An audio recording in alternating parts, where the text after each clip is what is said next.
ವಿಶೇಷ ಕಾರ್ಯಕ್ರಮಕ್ಕೆ ಸ್ವಾಗತ. ನಾನು ಶಿಲ್ಪಾ ಗೌಡ. ಸದ್ಯ ಈ ವಕೀಲರದೇ ಸಿಕ್ಕಾಪಟ್ಟೆ ಸದ್ದು ಸುದ್ದಿ.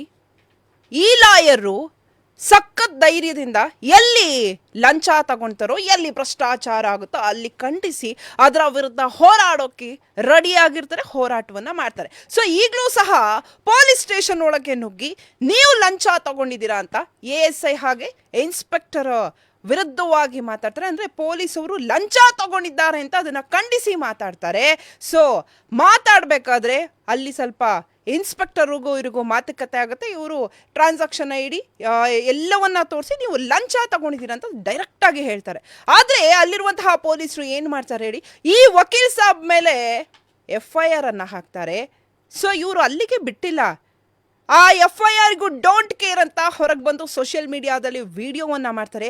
ಸದ್ಯ ಆ ವಿಡಿಯೋ ರಾಜ್ಯದಲ್ಲಿ ಸಿಕ್ಕಾಪಟ್ಟೆ ಸೆನ್ಸೇಷನ್ ಕ್ರಿಯೇಟ್ ಮಾಡುತ್ತೆ, ಹವಾ ಕ್ರಿಯೇಟ್ ಮಾಡುತ್ತೆ. ಅಂತಹ ಹವಾ ಕ್ರಿಯೇಟ್ ಮಾಡಿರುವಂತಹ ಲಾಯರು ನಿಖಿಲ್ ಅವರು. ಸೊ ಈಗ ವಕೀಲ್ ಸಾಬ್ ನಿಖಿಲ್ ಅವರು ನನ್ನ ಜೊತೆ ನನ್ನ ಕಾರ್ಯಕ್ರಮದಲ್ಲಿ ಜಾಯ್ನ್ ಆಗಿದ್ದಾರೆ. ಹಾಗಾದ್ರೆ ಆ ಇನ್ಸ್ಪೆಕ್ಟರ್ ಯಾವ ಥರ ಲಂಚ ತಗೊಂಡ್ರು, ಹಾಗೇನೆ ನಿಖಿಲ್ ಅವರು ಲಂಚದ ವಿರುದ್ಧ, ಭ್ರಷ್ಟಾಚಾರದ ವಿರುದ್ಧ ಎಲ್ಲೆಲ್ಲಿ ಹೇಗೆ ಹೋರಾಟ ಮಾಡಿದ್ದಾರೆ ಅಂತ ಅವ್ರನ್ನ ಕೇಳೋಣ. ಅದಕ್ಕಿಂತ ಮುಂಚೆ ಅವ್ರನ್ನ ವೆಲ್ಕಮ್ ಮಾಡೋಣ. ನಮಸ್ತೆ ಸರ್, ಹೇಗಿದ್ದೀರಾ? ನಮಸ್ಕಾರ ಮೇಡಮ್, ಚೆನ್ನಾಗಿದೆ ಮೇಡಮ್. ವಕೀಲ್ ಸಾಬ್ ಸದ್ಯ ರಾಜ್ಯಾದ್ಯಂತ ಸಿಕ್ಕಾಪಟ್ಟೆ ಸುದ್ದಿ ಮಾಡ್ತಾ ಇದ್ದೀರಾ. ಎಲ್ಲಿ ಅವರು ನಿಖಿಲ್ ನೀವು? ಮೇಡಮ್ ನಮ್ಮದು ದೇವನಹಳ್ಳಿ, ನಾನು ಇರೋದು ಬೆಂಗಳೂರಲ್ಲೇ. ಬಟ್ ನಾನು ಇರೋದು ನಮ್ಮ ದೇವನಹಳ್ಳಿ, ಒಂದು ಚಿಕ್ಕ ಹಳ್ಳಿ, ಆಲೂರು ದುದ್ದನಹಳ್ಳಿ ಅಂತ. ಸೊ ಅಲ್ಲಿ LLB ಮಾಡಿಕೊಂಡು ಮತ್ತು ಇಲ್ಲಿ ಬೆಂಗಳೂರಲ್ಲಿ ಪ್ರಾಕ್ಟೀಸ್ ಮಾಡಿಕೊಂಡು ಮತ್ತು ಮಾಸ್ಟರ್ಸ್ ಮಾಡ್ತಾ ಇದ್ದೀನಿ. ಸೊ ಕಳೆದ 4-5 ವರ್ಷಗಳಿಂದ ನಾವು ಭ್ರಷ್ಟಾಚಾರ ಅಗೇನೆಸ್ಟ್ ಹೋರಾಟ ಮಾಡ್ತಾ ಇದ್ರಿ ಮೇಡಮ್. KRS ಪಾರ್ಟಿ ಅಂತ, ನಾನು ಅದರಲ್ಲಿ ರಾಜ್ಯ ಯುವ ಘಟಕದ ಪ್ರಧಾನ ಕಾರ್ಯದರ್ಶಿಯಾಗಿ ಕೆಲಸ ಮಾಡ್ತಾ ಇದ್ದೀನಿ. ಸೊ ಅವ್ರ ಮಾರ್ಗದರ್ಶನ, ಪ್ರತಿಯೊಂದು ಸರ್ಕಾರಿ ಕಚೇರಿಗಳಲ್ಲಿ ಹೋಗ್ಬಿಟ್ಟು ಲೈವ್ ವಿಡಿಯೋ ಮಾಡೋ ಮುಖಾಂತರ ಏನು ನಾವು ಭ್ರಷ್ಟಾಚಾರನ ಎದುರಿಸ್ತಾ ಇದ್ದೀರಿ. ಯಾವುದೇ ಸರ್ಕಾರಿ ಕಚೇರಿಗಳಲ್ಲಾಗಿರ್ಬೋದು, ಪ್ರತಿಯೊಂದು ಇಲಾಖೆಯಲ್ಲೂ ಭ್ರಷ್ಟಾಚಾರ ತುಂಬಿ ತುಳುಕ್ತಾ ಇದೆ ಮೇಡಮ್. ಇದನ್ನು ನಾವು ಲೈವ್ ವಿಡಿಯೋ ಮುಖಾಂತರ ಕರ್ನಾಟಕದಲ್ಲಿ ಅಟ್ಲೀಸ್ಟ್ ಒಂದು 10% ಆದರೂ, ನಾವು ಪೂರ್ತಿ ಕಡಿಮೆ ಮಾಡಿದಿರಿ ಅಂತ ಹೇಳಲ್ಲ, ಅಟ್ಲೀಸ್ಟ್ 10% ಆದರೂ ಕಡಿಮೆ ಮಾಡಿದಿರಿ ಮೇಡಮ್.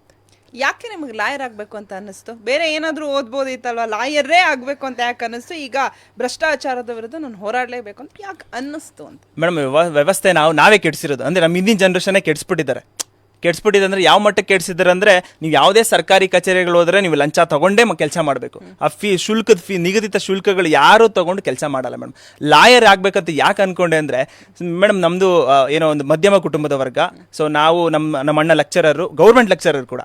ಸೊ ನಮ್ಮ ತಂದೆ ತಾಯಿ ಏನೋ ಹಳ್ಳಿಯಲ್ಲಿ ಕೆಲಸ ಮಾಡ್ಕೊಂಡೇ ಇರ್ತಾರೆ. ಬಟ್ ನಾವು ನಾನು ಯಾವುದೋ ಒಂದು, ಇವಾಗ ಫಾರ್ ಎಕ್ಸಾಂಪಲ್ ಯಾವುದೋ ಒಂದು ಇದು ಮಾಡಬೇಕಂದ್ರೂ, ಯಾವುದೋ ಒಂದು ಏನೋ ಸರ್ಕಾರಿ ಕಚೇರಿಗೆ ಹೋಗ್ಬೇಕಂದ್ರೂ ಅಲ್ಲಿ ಡೈರೆಕ್ಟ್ ಹೋಗೋಕ್ಕಾಗಲ್ಲ, ಮಧ್ಯವರ್ತಿಗಳ ಅವಳಿ ಮುಖಾಂತರ ಹೋಗ್ಬೇಕಾಗುತ್ತೆ. ಸೊ ನಾನು ಲಾಯರ್ ಆಗಬೇಕಾಗಿದ್ರೆ, ನಾನು ಆಫ್ಟರ್ ಡಿಗ್ರಿ ನಾನು ಕಂಪ್ಲೀಟ್ ಮಾಡಿದ್ಮೇಲೆ 2015 ನಾನು ಡಿಗ್ರಿ ಕಂಪ್ಲೀಟ್ ಆದಮೇಲೆ ನಾನು 2 ವರ್ಷ ಕೆಲ್ಸಕ್ಕೆ ಹೋಗಿದ್ದೆ. ಸೊ 2 ವರ್ಷ ಕೆಲ್ಸಕ್ಕೆ ಹೋಗಿ ಮತ್ತೆ ನಾನು ಸರ್ಕಾರಿ ಕಚೇರಿಗಳಿದೆ, ಯಾವುದೋ ಒಂದು ಜಮೀನು ವಿಚಾರಗಳಲ್ಲಿ ಸರ್ಕಾರಿ ಕಚೇರಿಗಳಿಗೆ ಹೋದರೆ ಅವ್ರು ಲಂಚ ಕೇಳೋದು. ಲಂಚ ಯಾವ ಥರ ರೀತಿ ಕೇಳೋದಂದ್ರೆ, ಯಾವುದೋ ಒಂದು ರೆಕಾರ್ಡ್ಸ್ ತೆಗ್ಸೋಕ್ಕೂ ಲಂಚ ತೊಗೊಬೇಕು. ಲಂಚ ತೊಗೊಬೇಕಂದ್ರೆ ಅಲ್ಲಿ ಅಟ್ಲೀಸ್ಟ್ ಆ ಜೆರಾಕ್ಸ್ ಫೀಸು ತಗೊಳ್ಳಲ್ಲ, ಅಲ್ಲಿ ನಿಗದಿತ ಶುಲ್ಕ ಅಂದು ಬೋರ್ಡಲ್ಲಿ ಹಾಕಿರಲ್ಲ, ಏನೂ ಇರಲ್ಲ. ಆದರೂ ಕೂಡ ಅಲ್ಲಿ ಅವರು ಒಂದು 2,000 3,000 ಲಂಚ ತೊಗೊಳ್ತಾ ಇದ್ರು. ಇದನ್ನು ವಿರುದ್ಧವಾಗಿ ಹೆಂಗಾದರೂ ಹೋರಾಟ ಮಾಡಬೇಕು ಅನ್ನೋ ಒಂದು ಮನೋಭಾವನೆ ಅವತ್ತಿಂದ ಬರ್ತಾನೆ ಇತ್ತು. ಮತ್ತು ಆಮೇಲೆ LLB ಜಾಯ್ನ್ ಆದೆ, 2018 LLB ಜಾಯ್ನ್ ಆದೆ. ಸೊ ನಾನು ಕೆಲಸ ಮಾಡಿದ್ದೆ ಮೇಡಮ್, ಯಾವುದೋ ಒಂದು ಫಾರಿನ್ ಕಂಪ್ನಿಯಲ್ಲಿ ಕೂಡ ಕೆಲಸ ಮಾಡ್ತಾ ಇದ್ದೆ. ಸೊ ಅಲ್ಲಿ ಲಾಜಿಸ್ಟಿಕ್ ಕೋರ್ಡಿನೇಟರ್ ಕೆಲಸ ಮಾಡ್ತಾ ಇದ್ದೆ. ಸೊ ಇಂದಿರಾನಗರದಲ್ಲಿ. ಮತ್ತೆ ನಾನು 2018 LLB ಜಾಯ್ನ್ ಆಯಿತೆ. LLB ಜಾಯ್ನ್ ಆಗ್ಬಿಟ್ಟು 2021 ಕಂಪ್ಲೀಟ್ ಮಾಡಿದೆ. ಮತ್ತು ಅದೇ ರೀತಿಯಾಗಿ ಆಮೇಲೆ ಮತ್ತೆ ಒಂದು ಪ್ರಾಕ್ಟೀಸಿಂಗ್ ಸ್ಟಾರ್ಟ್ ಮಾಡಿದೆ. ಮತ್ತೆ ಒಂದು ವೇದಿಕೆ ಸಿಕ್ತು, ಕರ್ನಾಟಕ ರಾಷ್ಟ್ರ ಸಮಿತಿ ಪಕ್ಷ ಅಂತ. ಅಲ್ಲಿ ನಾನು ದೇವನಹಳ್ಳಿ ವಿಧಾನಸಭಾ ಕ್ಷೇತ್ರದಿಂದ ಎಲೆಕ್ಷನ್ ಕಂಟೆಸ್ಟ್ ಮಾಡಿದ್ದೆ. ಸೊ ಎಲೆಕ್ಷನ್ ಕಂಟೆಸ್ಟ್ ಮಾಡಿ ಸುಮಾರು ಓಟುಗಳು ಬಿದ್ದಿದ್ದಾವೆ. ಸೊ ಜನ ನನ್ನ ನಂಬಿ ಕೆಲವೊಂದು ಓಟುಗಳು ಹಾಕಿದ್ದಾರೆ. ಸೊ ನಮ್ಮ ದಿವಂಗತ ಲಿಂಗೇಗೌಡರ ಮಾರ್ಗದರ್ಶನ ಮತ್ತು ರವಿಕೃಷ್ಣ ರೆಡ್ಡಿ ಅವರ ಮಾರ್ಗದರ್ಶನ ಮುಖಾಂತರ ನಾವು ನಿರಂತರವಾಗಿ ಹೋರಾಟ ಮಾಡಿಕೊಂಡು ಸರ್ಕಾರಿ ಕಚೇರಿಗಳಲ್ಲಿ ಇವಾಗ ನಾವು ಯಾವುದೇ ಒಂದು ಇದಕ್ಕೆ ಹೋದ ಸರ್ಕಾರಿ ಕಚೇರಿಗಳಲ್ಲಿ ನಮ್ಮ ಹೆಸರು ಹೇಳಿದ್ರೆ ಸಾಕು, ಲಂಚ ಇಲ್ದಿರ ಕೆಲಸ ಮಾಡ್ಕೊಡ್ತಾರೆ ಮೇಡಮ್. ಇದಂತೂ ಸತ್ಯ. ಲಾಯರ್ ಏನೋ ಆದ್ರಿ, ಪ್ರಾಕ್ಟೀಸ್ ಮಾಡ್ತಾ ಇದ್ದೀರಲ್ಲ? ಪ್ರಾಕ್ಟೀಸು ಮಾಡ್ತಾ ಇದ್ದೀನಿ ಮೇಡಮ್, LLM ಮಾಡ್ತಾ ಇದ್ದೀನಿ ಕೂಡ. ಇದರಲ್ಲಿ ಮಾಸ್ಟರ್ಸ್ ಮಾಡ್ತಾ ಇದ್ದೀನಿ, ಕ್ರಿಮಿನಲ್ ಲಾ ತಗೊಂಡು ಅದ್ರಲ್ಲಿ ಮಾಸ್ಟರ್ಸ್ ಮಾಡ್ತಾ ಇದ್ದೀನಿ ಮೇಡಮ್, ಯೂನಿವರ್ಸಿಟಿ ಲಾ ಕಾಲೇಜಲ್ಲಿ. ಓಕೆ, ಅಂದರೆ ಈಗ ಲಾಯರು ಆಗಿದ್ದೀರಾ. ಸೊ ಈ ಎಲೆಕ್ಷನ್ ಕಡೆ ಯಾಕೆ ಹಿಂಗೆ ಈ ಥರ ಅಂತ ಹೇಳ್ಬಿಟ್ಟು ಮೇಡಮ್, ಅದೇ ನಾವೇನೇ ಮಾಡಬೇಕಾದ್ರೂ ರಾಜಕೀಯ ಅನ್ನೊಂದು ಮೇನ್.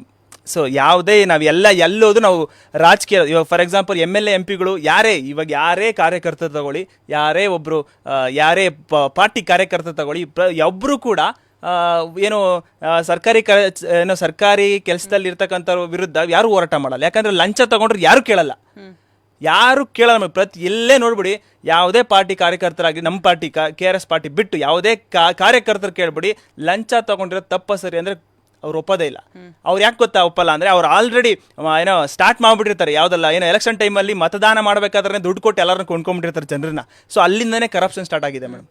ಇದಕ್ಕೋಸ್ಕರ ನಾವು ಯಾಕೆ ರಾಜಕೀಯದಾಗಲೇ ಬದಲಾವಣೆ ಮಾಡಬೇಕು, ಏನೇ ಒಂದು ಇದು ಮಾಡಬೇಕು, ಬದಲಾವಣೆ ಮಾಡಬೇಕಾದ್ರೂ ರಾಜಕೀಯದಲ್ಲೇ ಬದಲಾವಣೆ ಮಾಡಬೇಕು ಅನ್ನೋ ಒಂದು ಉದ್ದೇಶಕ್ಕೋಸ್ಕರ ರಾಜಕೀಯ ಸೆಲೆಕ್ಟ್ ಮಾಡ್ಕೊಂಡೆ ಮೇಡಮ್. ಸದ್ಯ ನಿಖಿಲ್ ಅವರು ಈಗ ವಕೀಲ್ ಸಾಬ್ ಆಗಿ ಸಿಕ್ಕಾಬಟ್ಟೆ ಸೌಂಡ್ ಮಾಡ್ತಿದಾರಲ್ಲ, ನಿಮ್ ವಿಡಿಯೋ ಅಂತೂ ಸಿಕ್ಕಾಬಟ್ಟೆ ವೈರಲ್ ಆಗ್ತಿದೆ. ಸೊ ಅದನ್ನ ನೋಡ್ಕೊಂಬರೋಣ, ಆಮೇಲೆ ಆ ಕೇಸ್ ಬಗ್ಗೆ ಮಾತಾಡೋಣ. ಎಸ್ ವೀಕ್ಷಕರೇ, ವಕೀಲ್ ಸಾಬ್ ನಿಖಿಲ್ ಅವರು ರಾಜ್ಯಾದ್ಯಂತ ಸುದ್ದಿ ಆಗಿದ್ದಾರೆ. ಸೊ ನಾವು ಸಹ ನಿರಂತರವಾಗಿ ಸುದ್ದಿಯನ್ನ ಮಾಡ್ತಾ ಇದ್ದೀವಿ. ಸೊ ಆ ವಿಡಿಯೋ ನಿಮ್ಗಾಗಿ. ಸರ್ಕಾರಿ ಕಚೇರಿಗೆ ವಿಡಿಯೋ ನಾನೇ ಕೊಡ್ತೀನಿ. ಬೇಡ ಸರ್, ವಿಡಿಯೋ ಎಷ್ಟು ನನ್ನಲ್ಲಿ ವಿಡಿಯೋ ಇದೆಯಪ್ಪ, ವಿಡಿಯೋ ಮಾಡ್ಬೋದು. ನನ್ನಲ್ಲಿ ವಿಡಿಯೋ ಇದೆ, ವಿಡಿಯೋ ಮಾಡ್ತಾರೆ, ನನ್ನಲ್ಲೇ ವಿಡಿಯೋ ಇದೆಯಲ್ಲ. ನೀವು ಯಾಕೆ ಮಾಡ್ತಾ ಇದ್ದೀರಿ ಹೇಳಪ್ಪ? ಟ್ರಾನ್ಸ್ಪರೆನ್ಸಿ ಮೇಂಟೈನ್ ಮಾಡ್ತಾರೆ. ನಮ್ಮಲ್ಲೇ ಇದೆಯಲ್ಲ ವಿಡಿಯೋ. ನೀನ್ ಕೊಡ್ತೀರ ಅಂತ ಏನ್ ಗ್ಯಾರಂಟಿ? ಆರ್ಟಿಎಲ್ ಕೊಡಪ್ಪ, ಏನ್ ಪ್ರಾಬ್ಲಮ್ ನನಗೆ? ನಮ್ಗೆ ಏನ್ ಗೊತ್ತಾ, ಲಂಚ ತಗೊಂಡಿದ್ದಾರೆ ಇವರು. ಯಾರು ಇವರೇ ಯಾರೋ ಅಲ್ಲ ಸರ್, ವೆಂಕಟೇಶ್ ಸರ್ ಬನ್ನಿ, ಮಾಡು ವಿಡಿಯೋ ಮಾಡು. ಸರ್ಕಾರಿ ಹೈಕೋರ್ಟ್ ಆರ್ಡರ್ ಮಾಡಿದೆ. ಇವಾಗ ಮೊನ್ನೆ ತಾನೇ ಗುಜರಾತ್ ಅಲ್ಲಿ ಒಂದು ಹೈಕೋರ್ಟ್ ಇನ್ಸ್ಟ್ರಕ್ಷನ್ ಕೊಟ್ಟಿದೆ, ವಿಡಿಯೋ ಮಾಡಬಹುದು ಸರ್ಕಾರಿ ಕಚೇರಿಗಳಿಗೆ ಅಂತ. ಪೊಲೀಸ್ ಸ್ಟೇಷನ್ ಇನ್ಕ್ಲೂಡಿಂಗ್ ಅನ್ಕೊಂಡಿದೀನಿ. ನೋಡಿ ಸರ್, 50,000 ಲಂಚ ತಗೊಂಡಿದ್ದಾರೆ. ಯಾರಪ್ಪ ಈ ವಿಕ್ಟಿಮು? ಇವನೇ, ಇವ್ರ ಹತ್ರನೇ 50,000 ಲಂಚ ತಗೊಂಡಿದ್ದಾರೆ.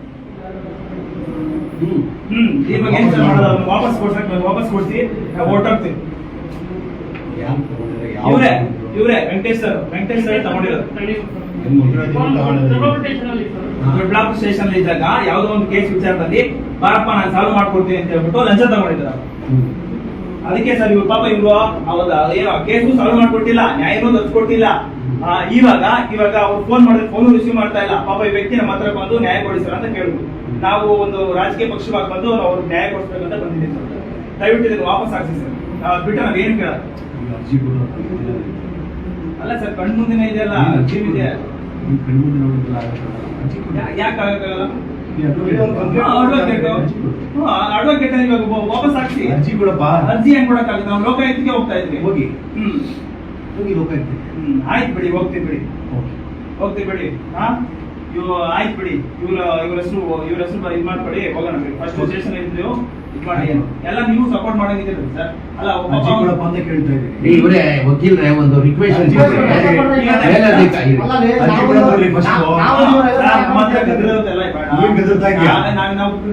ನಾನು ರೆಸ್ಪೆಕ್ಟ್ ಕೊಟ್ಟು ಮಾತಾಡ್ತಾ ಇದೀನಿ. ನೀವು ರೆಸ್ಪೆಕ್ಟ್ ಹೇಳ್ತಾ ಇದೀವಿ. ನಿನಗಲ್ಲ, ನಿಮಗೆ ಅರ್ಜಿ ಕೊಡಿ ಅಂತ ಹೇಳ್ತಾ ಇದ್ದೀನಿ. ಅರ್ಜಿ ಕೊಟ್ಬಿಡಿ ಅಂತ ಏನ್ ಸರಿ? ಎಷ್ಟು ದಿನ ಕ್ಲಿಯರ್ ಮಾಡ್ಕೊಡ್ತೀರಾ ಇದನ್ನ? ಫಸ್ಟ್ ಅರ್ಜಿ ಕೊಡಪ್ಪ ನೀನು. ಫಸ್ಟ್ ಅರ್ಜಿ ಕೊಡು. ಆಮೇಲೆ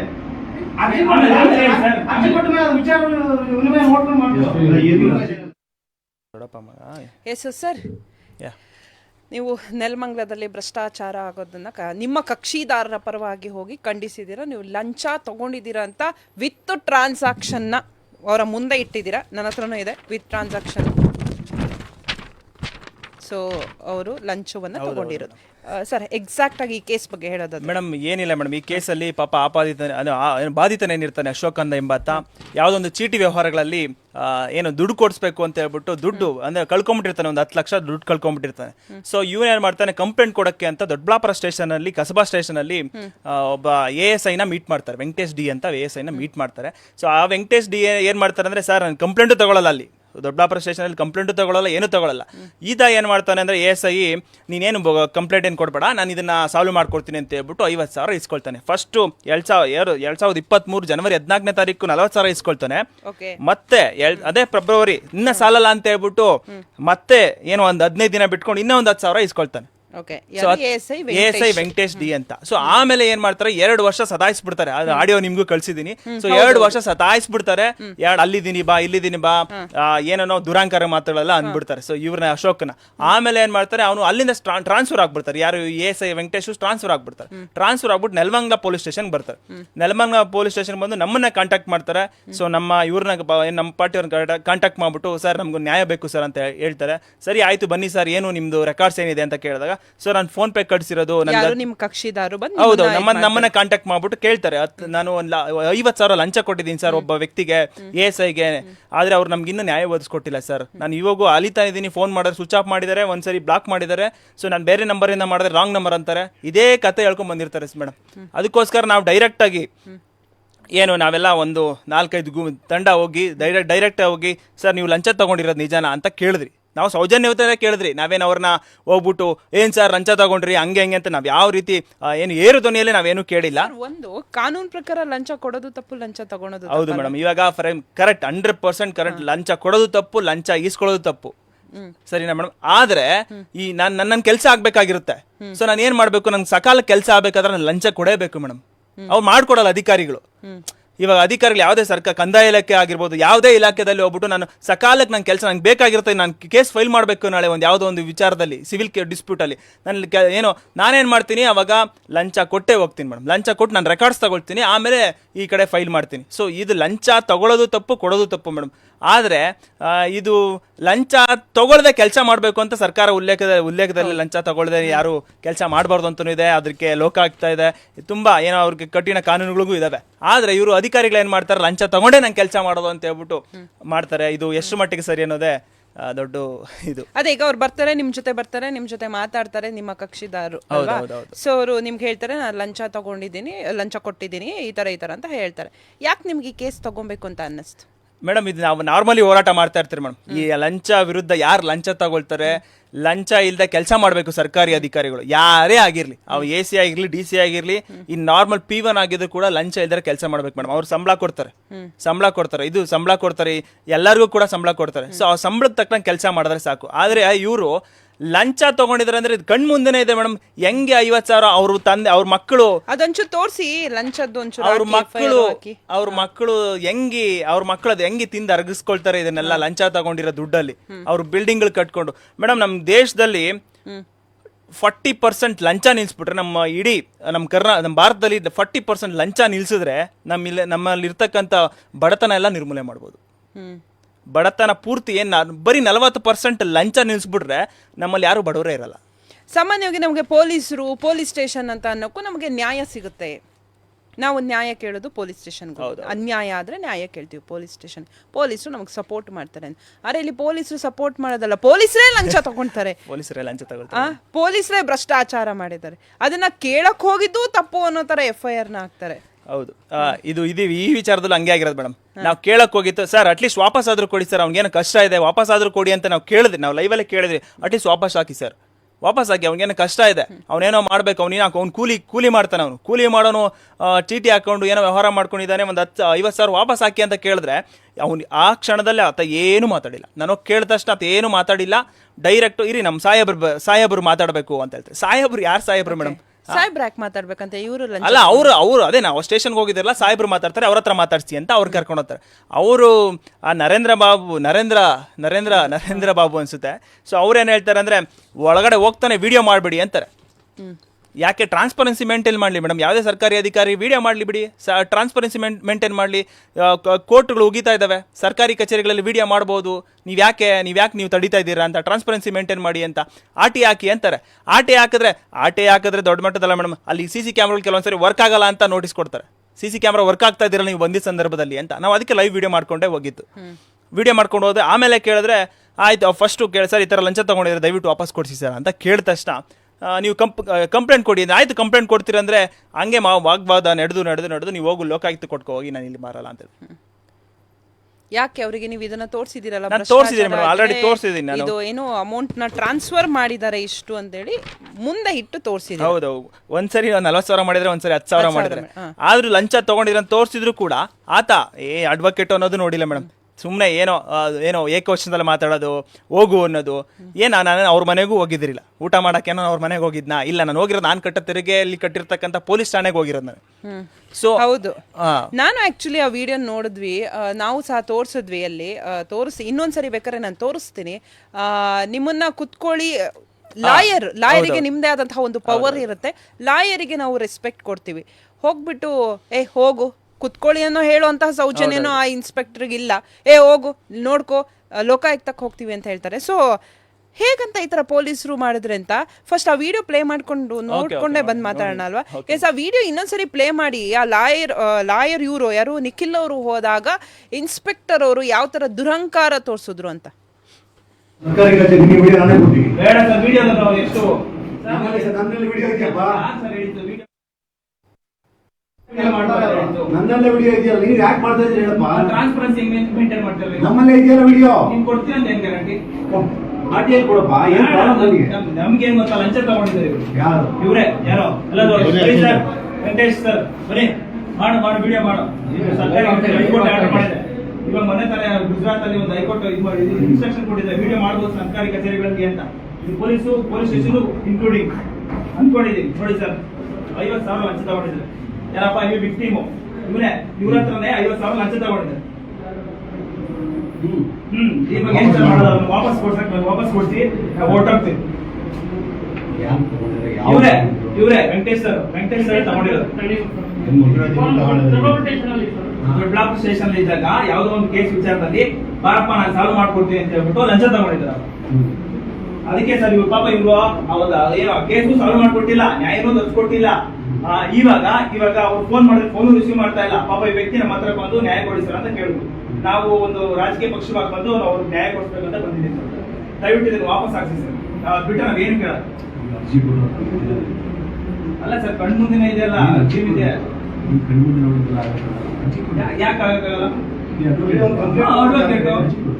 ಅಡ್ವೊಕೇಟ್ ಇವಾಗ ವಾಪಸ್ ಹಾಕ್ಸಿ. ಅರ್ಜಿ ಕೊಡಪ್ಪ. ಅರ್ಜಿ ಹೆಂಗ್ ಕೊಡಕ್ಕಾಗುತ್ತೆ? ನಾವು ಲೋಕಾಯುಕ್ತಕ್ಕೆ ಹೋಗ್ತಾ ಇದ್ವಿ. ಹೋಗಿ ಲೋಕಾಯುಕ್ತ. ಆಯ್ತು ಬಿಡಿ, ಹೋಗ್ತೀವಿ ಬಿಡಿ. ಆಯ್ತು ಬಿಡಿ. ಇವ್ರ ಹೆಸರು ಇದ್ ಮಾಡ್ಕೊಳ್ಳಿ, ಹೋಗೋಣ ಬಿಡಿ. ಫಸ್ಟ್ ಸ್ಟೇಷನ್ ಇದ್ರು ಇದ್ ಮಾಡಿ ಎಲ್ಲ ನೀವು ಸಪೋರ್ಟ್ ಮಾಡಂಗಿದ್ದೀರಿ ಸರ್. ಅಲ್ಲ ಅರ್ಜಿ ಕೊಡಪ್ಪ ಅಂತ ಕೇಳ್ತಾ ಇದ್ದೀನಿ. ಇವರೇ ವಕೀಲರೇ ಒಂದು ರಿಕ್ವೆಸ್ಟ್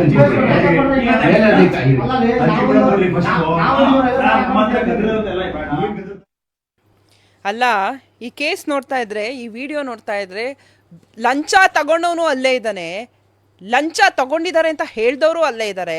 ಅವ್ರು ಅಷ್ಟು ನೀಟಾಗಿ ಸ್ಪಷ್ಟವಾಗಿ ಲಂಚ ತಗೊಂಡಿದ್ದೀನಿ ಅಂತ ರೆಕಾರ್ಡ್ ವಿತ್ ಟ್ರಾನ್ಸಾಕ್ಷನ್ನ ತೋರಿಸಿ ಹೇಳಿದ್ರೆ, ಅಲ್ಲಿರೋನ್ನ ಕರೆದುಬಿಟ್ಟು ಕೇಳೋ ಬದಲು ಇವರಿಗೆ ಧಮಕಿ ಹಾಕಿ ಕಳಿಸ್ತಾರೆ ಅಂದ್ರೆ ಲಾಯರಿಗೆ ಹಿಂಗೆ, ಇನ್ನು ಜನಸಾಮಾನ್ಯರಿಗೆ ಹೆಂಗೆ ಸರ್?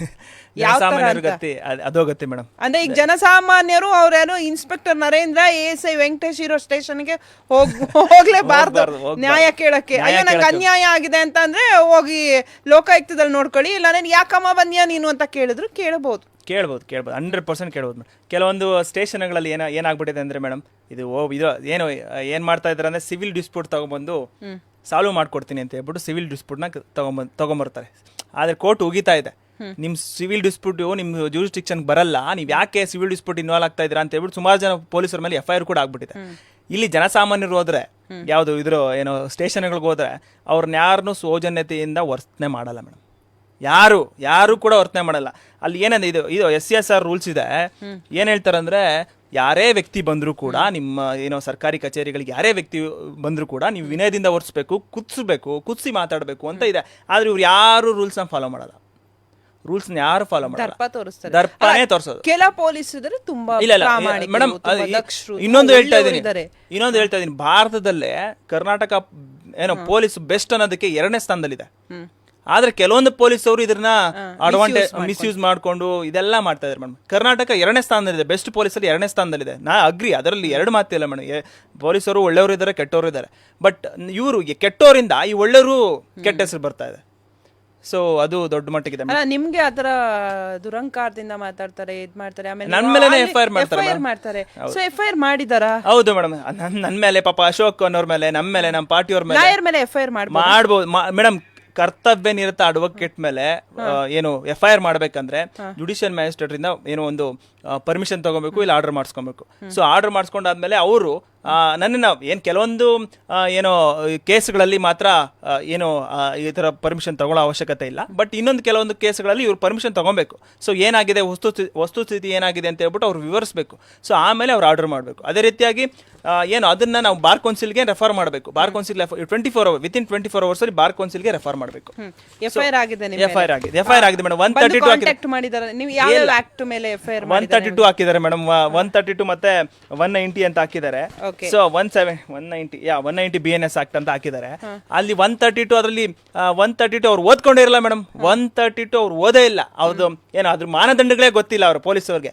132 ಅಂದ್ರೆ ಅವ್ರ ಕರ್ತವ್ಯ ಕಡ್ಡಿಪಡಿಸಿದ್ದು ಅಂತ. ಸೊ ಆ ಕರ್ತವ್ಯ ಕಡ್ಡಿಪಡಿಸಿದ್ರೆ ಹೆಂಗ್ ಕರ್ತವ್ಯ ಕಡ್ಡಿಪಡಿಸಿದ್ರು ಅಂದ್ರೆ ಅವ್ರ ಮೇಲೆ ಕ್ರಿಮಿನಲ್ ಫೋರ್ಸ್ ಆಗಿರ್ಬೇಕು, ಇಲ್ಲ ಅಸಾಲ್ಟ್ ಆಗಿರ್ಬೇಕು, ಅಲ್ಲೇ ಆಗಿರ್ಬೇಕು, ಇಲ್ಲ ಅಂದ್ರೆ ಅವ್ರ ಮೇಲೆ ಬಲ ಪ್ರಯೋಗ ಆಗಿರ್ಬೇಕು. ಸೊ ನಾನು ಯಾವುದು ಮಾಡಿಲ್ಲ ಅಲ್ಲಿ. ಈಗ ಫಾರ್ ಎಕ್ಸಾಂಪಲ್ ಅವ್ರ ಹತ್ರ ಫೈಲ್ ಇರುತ್ತೆ, ನಿಮ್ಮ ಹತ್ರ ಫೈಲ್ ಇರುತ್ತೆ, ಫೈಲ್ನ ಕಿತ್ಕೊಂಡ್ರು ಕೂಡ ಅದೊಂದು ಅಫೆನ್ಸೇ, ಇಲ್ಲ ಅಂತಲ್ಲ. ಸೊ ನಾನು ಅದೇ ರೀತಿ ಯಾವುದು ಕೂಡ ಮಾಡಿಲ್ಲ, ಅದು ಇನ್ಗ್ರೀಡಿಯೆಂಟ್ಸೇ ಇಲ್ಲ. ಆದ್ರೂ ಕೂಡ ನಮ್ಮ ಪ್ರತಿಯೊಂದು ಮೇಡಮ್ ನಮ್ಮ ಪಾರ್ಟಿಯವ್ರ ಮೇಲೆ ಎಲ್ಲರ ಮೇಲೂ ಇದು 132 ಬಿಟ್ರೆ ಬೇರೆ ಏನೂ ಹಾಕಿಲ್ಲ. ಅಂದ್ರೆ ನೀವು A2 ಅಂತ ಹಾಕಿದ್ದಾರೆ, A2 ಹಾಕಿದಾರಲ್ವಾ? ಹಾಕಿದ್ದಾರೆ. ಮೆಮೊ ಇಶ್ಯೂ ಮಾಡಿದಾರ? ಯಾವುದಿಲ್ಲ ಮೇಡಮ್, ಏನು ಇಶ್ಯೂ ಮಾಡಿಲ್ಲ. ಆಕ್ಚುಲಿ ಅದ್ರಲ್ಲಿ ನಿಖಿಲ್ ಅಂತಾನೆ ಮಾತ್ರ ಇದೆ. ಸೊ ಅದ್ರಲ್ಲಿ ವಕೀಲ ಅಂತಿಲ್ಲ. ಯಾಕಂದ್ರೆ ಇವ್ರು ನೋಡಿ ವಕೀಲ ಮೇಲೆ ಮಾಡಿದ್ ಯಾಕಂದ್ರೆ ವಕೀಲರನ್ನೆಲ್ಲ ನೀವು ವಿರೋಧ ಕಟ್ಕೊಬೇಕಾಗುತ್ತೆ ಅಂತ ಹೇಳ್ಬಿಟ್ಟು ಬರೀ ನಿಖಿಲ್ ಅಂತ ಸೇರಿಸಿದ್ದಾರೆ ಅಷ್ಟೇ. ಈ ತರ FIR ಆಗುತ್ತೆ, ನಿಮ್ಗೆ ಇನ್ನೂ ಮೆಮೊ ಇಶ್ಯೂ ಮಾಡಿಲ್ಲ, ಕಾಂಟ್ಯಾಕ್ಟ್ ಮಾಡಿಲ್ಲ, ಯಾರು ಮಾಡಿಲ್ಲ ಮೇಡಮ್. ನೀವು ಹೋಗ್ಬಿಟ್ಟು ರಿಟರ್ನ್ ಹಾಕ್ತೀರಾ ನಿಮ್ಮ ಸಂಘದವ್ರಿಗೆ ಹೋಗಿ ಹೇಳ್ಬಿಟ್ಟು, ಅಲ್ಲಿಂದ ರಿಟರ್ನ್ ಏನಾದ್ರು ಅವ್ರ ಮೇಲೆ ಹಾಕ್ತೀರಾ? ಇಲ್ಲ ಮೇಡಮ್, ಲೋಕಾಯುಕ್ತಕ್ಕೆ ಆಲ್ರೆಡಿ ನಾವೆಲ್ಲ ರೆಡಿ ಮಾಡ್ತಾ ಇದ್ದೀವಿ. ನಮ್ದೆಲ್ಲ ತುಂಬಾ ಅಡ್ವೊಕೇಟ್ಸ್ ನಂಗೆ ಫೋನ್ ಮಾಡಿ ನೀವು ಮಾಡಿರೋದೇ ಸರಿ, ನೀವು ಮಾಡಿದ್ರೆ ನಾವೆಲ್ಲ ನಿಮ್ಮ ಸಪೋರ್ಟಿಗೆ ಇರ್ತೀನಿ ಅಂತ ಹೇಳಿದ್ರೆ ನಮ್ಮ ರಾಜ್ಯಾಧ್ಯಕ್ಷರು ಕೂಡ ನಮಗೆ ಸಪೋರ್ಟ್ ಮಾಡ್ತಾ ಇದ್ದಾರೆ. ತುಂಬಾ ಸಪೋರ್ಟ್ ಮಾಡ್ಬಿಟ್ಟು ನಾವು ಅಲ್ಲಿ ಹೋರಾಟ ಇಟ್ಕೊಂಡಿದ್ರಿ ಮೇಡಮ್. ಇದೇ ಸೋಮವಾರ ಇಲ್ಲ ಮಂಗಳವಾರ 2 ದಿನದಲ್ಲಿ ಅಲ್ಲಿ ನೆಲಮಂಗಲದಲ್ಲಿ ಒಂದು ದೊಡ್ಡ ಮಟ್ಟದ ಹೋರಾಟ ಮಾಡ್ತಾ ಇದ್ರಿ. ಸೊ ಅಧಿಕಾರಿಗೆ ಏನೋ ಒಂದು ಸನ್ಮಾನ ಕಾರ್ಯಕ್ರಮ, ಈ ಸನ್ಮಾನ ಅಂದ್ರೆ ಅವಮಾನದ ಸನ್ಮಾನ, ಅದು ಇಂಥ ವ್ಯಕ್ತಿಗಳು ಇದಾರ ಸಮಾಜದಲ್ಲಿ ಅಂತ. ಮತ್ತೆ ನಾವು ಲೋಕಾಯುಕ್ತಗೂ ಕೂಡ ಕಂಪ್ಲೇಂಟ್ ಮಾಡ್ತಾ ಇದ್ರಿ ಮೇಡಮ್. ಅಂದ್ರೆ ಯಾರಿಗೆ ಸನ್ಮಾನ ಮಾಡ್ತಿದ್ದೀರಾ? ಆ ವ್ಯಕ್ತಿ ಎಸ್ಐಗೆ ಸನ್ಮಾನ ಮಾಡ್ತಾ ಇದ್ರಿ ಮೇಡಮ್. ನಿಮ್ಮಂತವ್ರು ಇರ್ಬೇಕು ಸಮಾಜದಲ್ಲಿ, ನಾವು ಪ್ರಶ್ನೆ ಮಾಡೋರಾಗ್ಬೇಕು ಅಂತ. ಸೊ ಅಂದ್ರೆ ಈಗ ನಾವು ಲಂಚ ತಗೊಂಡಿದ್ದಾರೆ ಅಂತ ಹೇಳೋದು ನಮ್ಗೆ ಈಗ ತಪ್ಪು ಅಂತ ಅನ್ಸ್ಬಿಟ್ಟಿದಲ್ಲ, ಹೌದೌದು. ಕಾನೂನು ಪ್ರಕಾರ ಏನು ಹೇಳಬಾರ್ದು ಅಂತ ನಾವೇ ಅಡಾಪ್ಟ್ ಮಾಡ್ಕೊಬೇಕು. ಹೌದೌದು, ಲಂಚ ತಗೊಳ್ಳೋದೇ ತಪ್ಪು ಮೇಡಮ್. ಲಂಚ ತಗೊಂಡಿದ್ದಾರೆ ಅಂತ ಹೇಳೋದೇ ತಪ್ಪು ಅನ್ಸುತ್ತೆ, ಯಾಕಂದ್ರೆ ನಾವು FIR ಹಾಕ್ಸ್ಕೊಬೇಕಾಗುತ್ತೆ. ಓ ಎಸ್ ಕರೆಕ್ಟ್. ಅದು ಲಂಚ ತಗೊಂಡಿದ್ರೆ ಅಂತ ನೀವು ಹೇಳಿದ್ರೆ ನಾವು ನೀವು ಲಂಚ ತಗೊಂಡಿದ್ರೆ ನಿನ್ ಮೇಲೆ FIR ಹಾಕ್ತೀನಿ ಫಸ್ಟ್ ಅಂತ ಇರ್ಬೇಕಾದ್ರೆ. ನಿನ್ ಮೇಲೆ FIR ಹಾಕ್ಬಿಟ್ಟು ಆಮೇಲೆ ಕೋರ್ಟಲ್ಲಿ ನೋಡ್ಕೋ, ಆಮೇಲೆ ನಿಮ್ಗೆ ಇದು ಮಾಡ್ತೀನಿ. ಹಿಂಗೆ ಮೇಡಮ್ ಜನಸಾಮಾನ್ಯರನ್ನ ಈ ಅಧಿಕಾರಿಗಳು ಏನ್ ಮಾಡ್ತಾರೆ ಅಂದ್ರೆ ಸುಳ್ಳು FIR ಮಾಡೋದು, ಸುಳ್ಳು ಇದು ಮಾಡೋದು.